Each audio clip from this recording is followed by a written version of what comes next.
Most people thought the YF-23 was done for good. They saw it as just another what-if story gathering dust in aviation history books. However, sometimes the best ideas just need the right moment to shine, and that moment seems to be now. Japan's throwing serious money behind a complete reimagining of this aircraft. This is a ground-up redesign that takes everything that made the original YF-23 special and cranks it up to 11. So everyone is wondering, why resurrect something that was supposedly inferior back in the day? And how did it turn into one of the most cutting-edge fighter projects out there? Join us as we dig into how this old airframe ended up leading the conversation about tomorrow's air power. The Northrop YF-23, also called the Black Widow II, is one of the most fascinating jets the United States Air Force has ever flown. Only two were built between the late 1980s and early 1990s as part of something called the Advanced Tactical Fighter Competition. The goal was to build a next-generation replacement for the F-15 Eagle that could handle rising Soviet threats like the Sukhoi 27 and the MiG-29. Northrop partnered with McDonnell Douglas, while their competition was a powerhouse trio, Lockheed, Boeing, and General Dynamics, who came up with the YF-23. After nearly 4 years of designing, testing, and evaluating, the Air Force went with Lockheed's jet. It eventually became the F-22 Raptor. And just like that, the YF-23 project was shut down. But here's the twist. Over time, the YF-23 didn't fade away. Instead, it built a cult following among aviation fans. A lot of them believe it was the better fighter. Today, there's growing buzz around the YF-23, and it's coming from an unexpected place: Japan. Why? Japan is developing its own advanced fighter, and some voices in the defense world have floated the idea that Japan might revive or even adapt the YF-23 design for its F-3 program. In 1981, the U.S. Air Force put out a request for information on the ATF program, looking for an aircraft that could pull off something pretty ambitious, combining stealth technology with high speed, agility, and cutting-edge avionics all in one package. Northrop's stealth team, many of whom had already cut their teeth working on the B-2 bomber, dove into exploring 3 different approaches. They considered an agile fighter featuring canted tails, an ultra-stealthy design they dubbed the Christmas tree, and what became known as the high-stealth fighter concept, which tried to strike the right balance between staying invisible and remaining maneuverable. The HSF design was particularly interesting, incorporating diamond-shaped wings and all-moving V-tails that the engineers nicknamed rudder vaders. They also integrated engine exhaust troughs and made sure all the edges lined up just right to minimize both radar and infrared signatures. The whole idea of a Japanese version of the YF-23 mostly comes from speculative media stories and defense analysts trying to picture how Northrop might get involved in Japan's F-3 fighter program. According to a report from DJI magazine, Northrop Grumman put together a stealth fighter concept for Japan sometime around the year 2018. And yes, it looked a lot like the YF-23. The article says Northrop responded to Japan's request for information and even had early talks with defense officials. Instead of pitching a full design, they offered a menu of technologies, which is kind of a mix-and-match toolkit. Still, some writers started wondering if Northrop might tweak the YF-23 to fit what Tokyo was looking for. Interest around the idea kept growing, thanks to the jet's reputation. Some observers even claimed it outperformed the F-22. Back in 2018, Reuters reported that Japan was hoping to bring in international partners to help cover development costs, which were expected to top $40 billion, and to tap into advanced tech that would otherwise take years to build from scratch. Both Lockheed Martin and Northrop Grumman responded to Japan's outreach, but Tokyo made it clear the core systems like avionics, sensors, and engines had to be developed in Japan.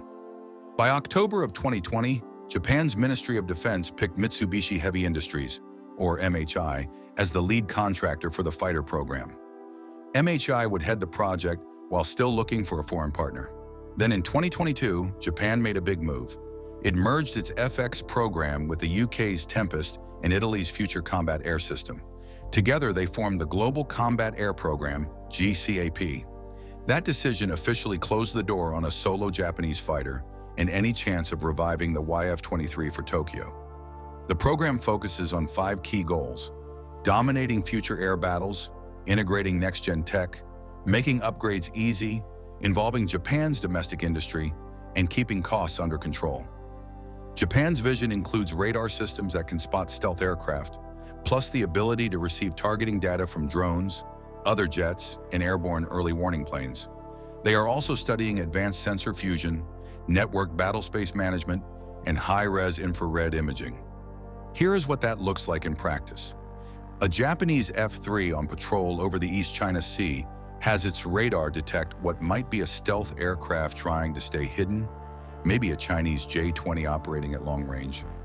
At the same time, the fighter receives targeting information sent directly from an unmanned drone flying ahead, plus data from other F-3 aircraft in the area, and one of those big airborne radar planes circling further back.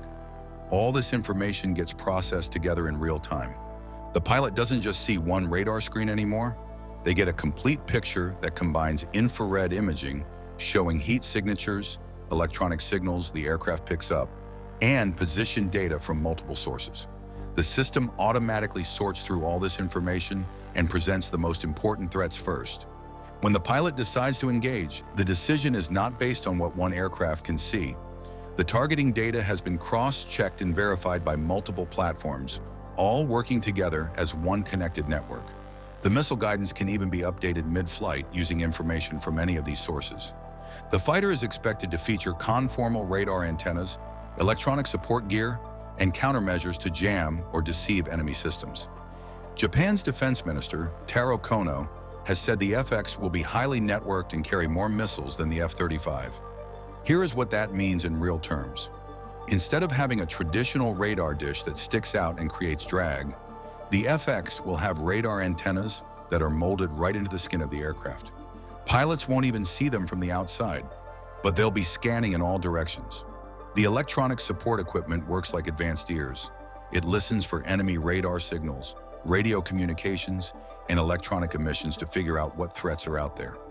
When something hostile tries to lock onto the aircraft, the countermeasures kick in. These systems can jam enemy radars by flooding them with false signals, or they can send out decoy signals that make the aircraft appear to be somewhere it's not. Kono's comment about carrying more missiles than the F-35 is significant. The F-35 typically carries 4 missiles internally to maintain its stealth profile, or up to 6 if they are willing to compromise stealth by mounting some externally. The FX is being designed with larger internal weapon bays, so it might carry 6 or 8 missiles while staying completely stealthy. Japan's F-3, now part of the GCAP initiative, will be a brand new aircraft built around Japan's own needs, tech, and industrial goals. Still, the YF-23's influence is hard to ignore. Its design philosophy, stealth-first shaping, long-range capability, and the reminder that the best ideas don't always win continue to shape how future fighters are imagined. So why does the YF-23 still turn heads? Because it wasn't just a jet, it was a pivot point in fighter design. It illustrated how radically different philosophies, politics, marketing muscle, and export controls can impact which aircraft gets built and which one fades into the footnotes. Even though the world may not see a Japanese YF-23, Japan's new fighter program is chasing some of the exact same ideas that made Northrop's original design so compelling.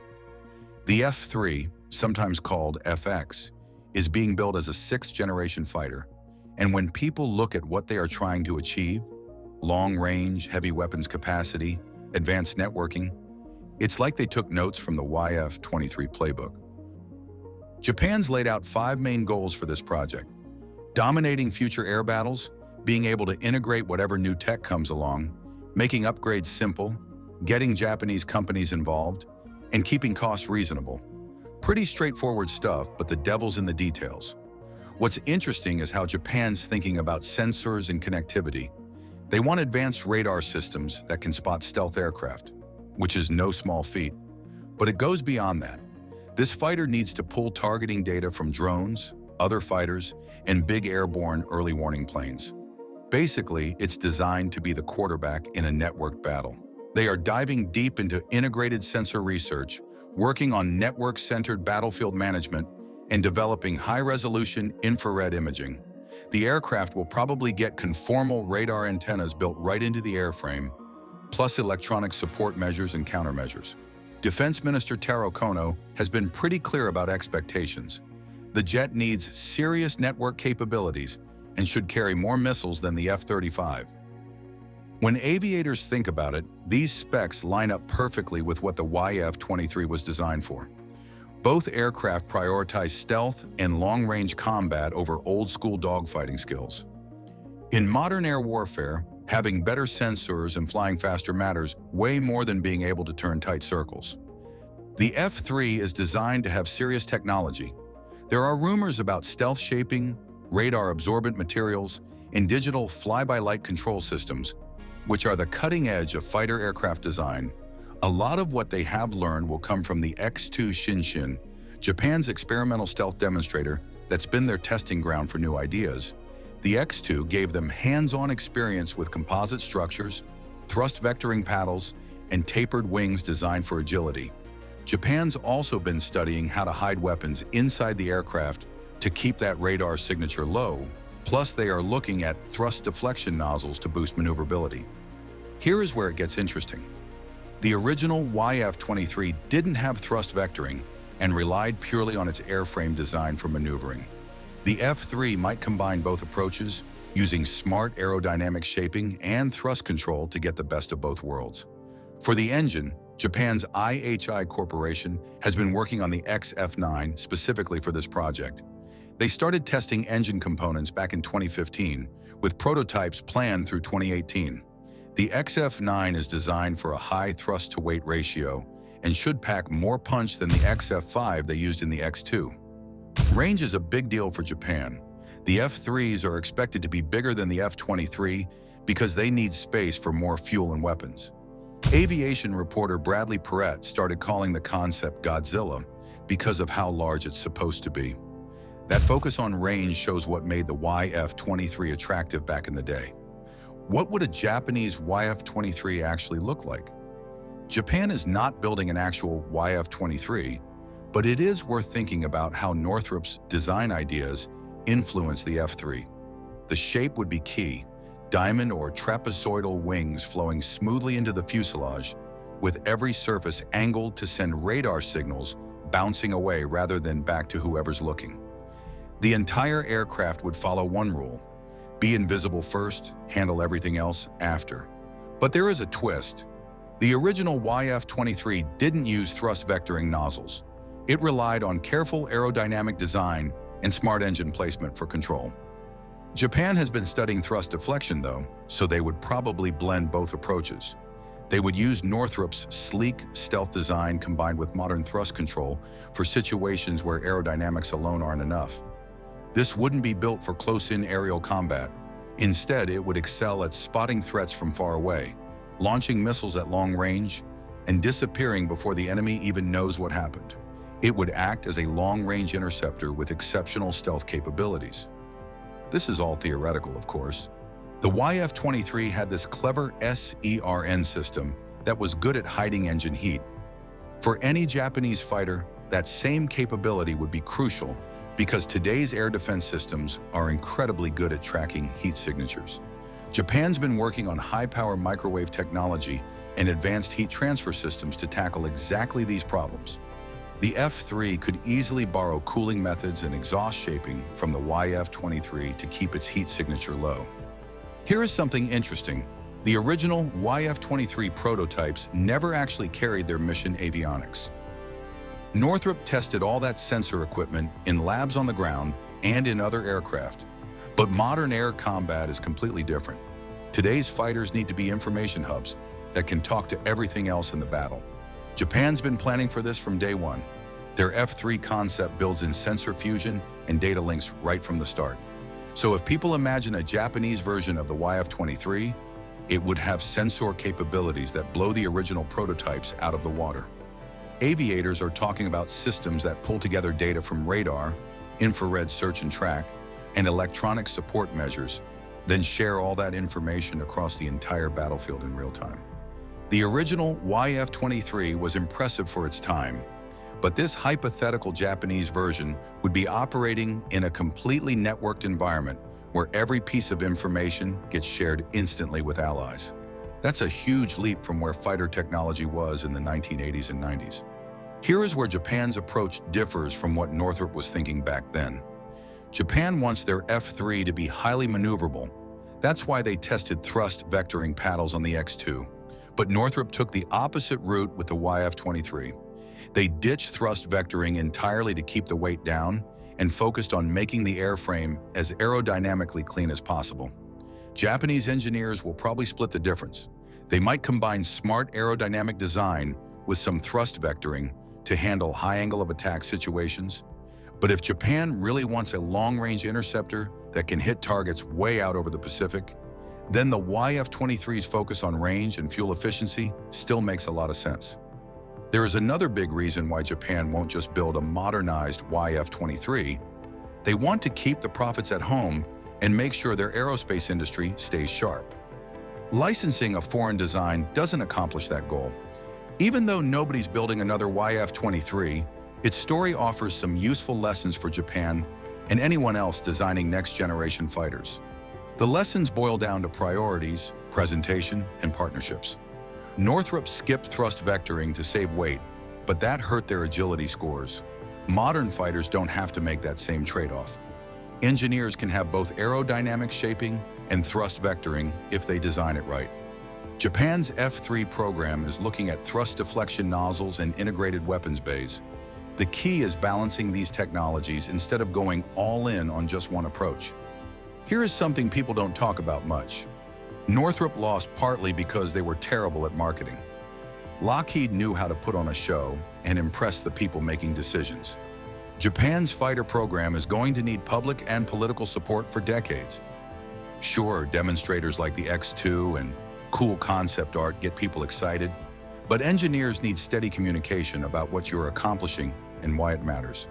Northrop's YF-23 would have been expensive to build for just one customer. Look what happened to the F-22. They only made 187 of them before shutting down production. Japan's program isn't just about getting a new fighter. They want to keep their aerospace industry healthy and maybe even sell these aircraft to other countries.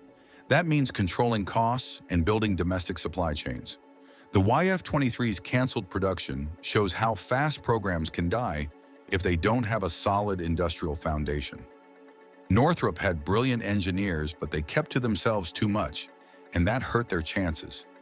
Japan's F-3 will only work if they mix their talent with expertise from other countries.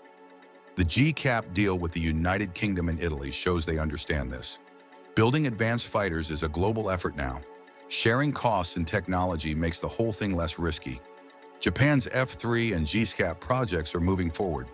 They are planning for a prototype in the next few years and want it in service by the mid-30s. Whether it succeeds will depend on how well they balance stealth, range, agility, sensor integration, and cost. The YF-23 was an impressive aircraft that pushed what was possible with stealth and speed technology. It proved that engineers can design fighters around completely different priorities, and that sometimes even the better design doesn't win for reasons that have nothing to do with engineering.